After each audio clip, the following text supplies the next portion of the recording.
নিঃস্ব অবস্থায় কি দোয়া করতে পারেন একজন মানুষ, এই দোয়াটা শিখে নেন, ইনশাআল্লাহ আপনার জীবনের সমস্ত সংকট কেটে যাবে ইনশাআল্লাহ। আমি নিজেও এই দোয়াটা বেশি বেশি করার চেষ্টা করি। দোয়াটা হচ্ছে, মুসা আলাইহিস সালাম একটা গাছের নিচে হেলান দিয়ে বসলেন, বসে দেখলেন দুইজন মেয়ে দাঁড়িয়ে আছে দূরে, পানি নিতে পারছে না, লোকজন পানি নিয়ে যাচ্ছে, ওরা দাঁড়িয়ে আছে বেচারি। মুসা আলাইহিস সালাম গিয়ে বললেন, কি সমস্যা আপনাদের?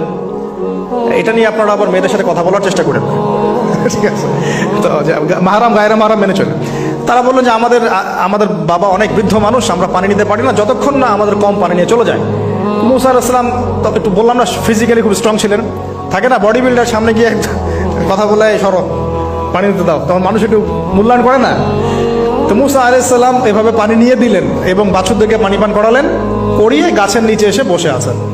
বসে বসে তিনি দোয়া করছেন, এই যে দোয়াটা তিনি দোয়া করছেন, রব্বি, একটা নেক কাজ করলেন, নেক কাজ করলেন না, মানুষের উপকার করলেন, নেক কাজ করে এসে গাছের নিচে বসে দোয়া করছেন, আল্লাহ এখানে তো আমার খাবার পানি বাসস্থান কিছুই নাই, আমি কি করব?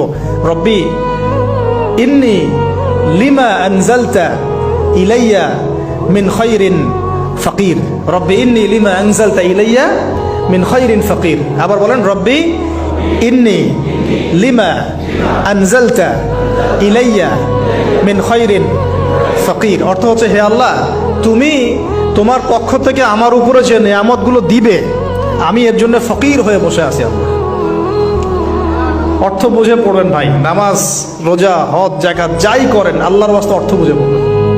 অর্থ বুঝে পড়লে আপনার ইবাদতের স্বাদ পাবেন, তৃপ্তি পাবেন, আল্লাহর সাথে কানেকশন হবে, আল্লাহর নূর পাবেন, মাআরিফত পাবেন, সত্য স্বপ্নও দেখবেন তখন ইনশাআল্লাহ। তখন শুয়ে শুয়ে সত্য স্বপ্ন দেখবেন ইনশাআল্লাহ। আল্লাহ পাক তৌফিক দান করবেন। এবার আল্লাহ পাকের সাহায্য নেমে আসলো, ওই দুই মেয়ের মধ্যে একজন হেঁটে হেঁটে চলে আসে। এবার এই মেয়ের হাঁটা সম্পর্কেও কোরআন কথা বলেছে, সুবহানাল্লাহ। এই মেয়ে কিভাবে হেঁটে এসেছে এই হাঁটার বর্ণনাও কোরআন দিয়েছে। কোরআন বলেছে এই মেয়ে হেঁটে আসছে লাজুক পায়ে।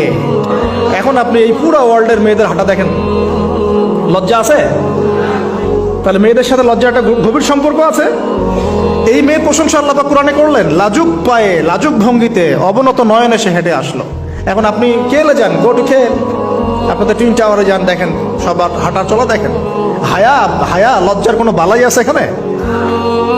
আমি গত লেকচারে বলেছিলাম যে আদম আলাইহিস সালাম এবং হাওয়া আলাইহিস সালাম, ইবলিস তাদের সাথে প্রথম যে আচরণ করেছে ওই ফল খাওয়ানোর পরে, সেটা কি?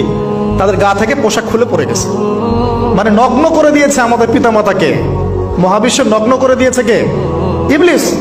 তো এখন এই পৃথিবীতে আমরা যারা নগ্নতার চর্চা করছি, তার কার এজেন্ট আমরা বুঝতে বাকি আছে? আমার কথা কি বুঝতে পারছেন কিনা? এই কানেকশন মেলানোর চেষ্টা করেন, ডটসগুলো মেলানোর চেষ্টা করেন।